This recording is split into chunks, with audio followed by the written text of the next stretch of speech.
Lucky Boys Podcast. People start fighting all over the place. Over that, people got cut up and shot and stuff. And the losers would be like, well, we can't hang around here no more. We better go to Queens. Let's go to Elmhurst, and we'll protect some gambling house out there and the Chinese gambling house out there because they all have one, Elmhurst, for the people there. We'll make money off that and that's how it all started. And that's interesting. I thought it was because they were expanding their business, but what you're saying is the gangs were expanding their business, but what you're saying is these are outcasts that were kicked out of the main Chinatown area, and then they went out of boroughs. Basically, that's what happened with the Ghost Shadows. Yeah. Because is that what happened with them? Yeah, because with Albingo, the crew, I'm not gonna name his. He got shot. Wait, who got shot? I'm not. You're not gonna name. Oh, sorry. Well, you said the leader of the The leader. Yeah, you could say. Oh, you said the leader? You could say leader. Okay. Yeah, so he got shot, and it was like that. Was this in the 70s, 80s? Yeah, it was in the 70s. Okay. It was like, okay, so you got a message. If you don't, that's we're telling you. But he survived. He got shot a number of times, but he survived, and he took all his people that was loyal to him. Went out to Queens. There it is again. And it became the White Tigers. Oh, yeah. See, so that's how it was birthed? That's one gang. Yeah, that's how it's all fraction because like other gangs, like even TB Taiwanese boys, like they all just break apart, form their own new gang and stuff like that. They operated independently. Yeah, because they were on different turf now, so it's like you stay out there. Don't come to my street, because we'll shoot your ass. So if they had the same name, was there any relation? Well, they changed their name. They became the White Tigers. Yeah, but for me, like what you're saying, Will, like when I hang out, I think I was hanging out with the Grand Street Dragons, Flying Dragons, and then the Pell Street Dragons, Flying Dragons came in.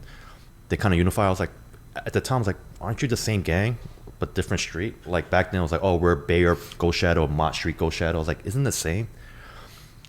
So yeah, they were a fraction, but they classified as we're in district territory and stuff like that. But were they unified, or did they look at each other as separate entities? For me personally, they were definitely not unified. They were fighting at first, and then like Henry said, they got smart. It's like, why are we fighting each other? If we unify, we could overtake Flushing and overthrow the other gangs.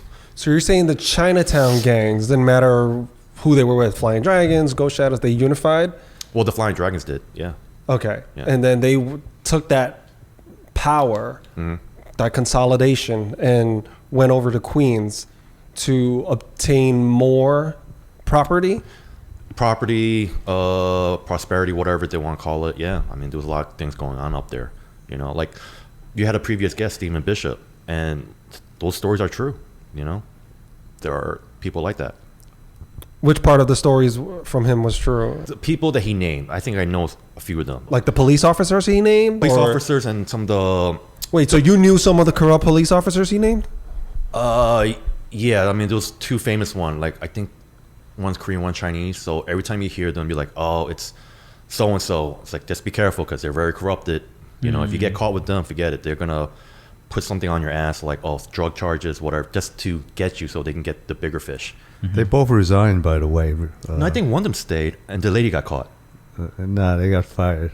Yeah. They got fired? Yeah, because... But I heard they were still able to get, like, their pension the benefits and everything. They kind of, like, retired before they dropped the hammer on them, so I get my pension, I get my thing. And whatever happened? Did the law ever catch up to them? I don't think they did any time. Yeah. I think they had to resign, they were... Resign, lay low. Yeah. Yeah. So what was it like when you met them? Were you shocked I didn't meet like, those two cops. If you see a police officer there, wouldn't you go, whoa? Like, that's not...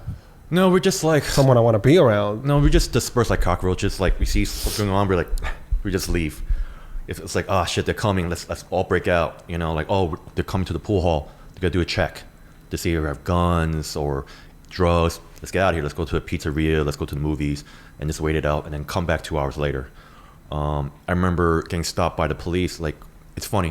It was me, two of my guy friends, and one of our girlfriends.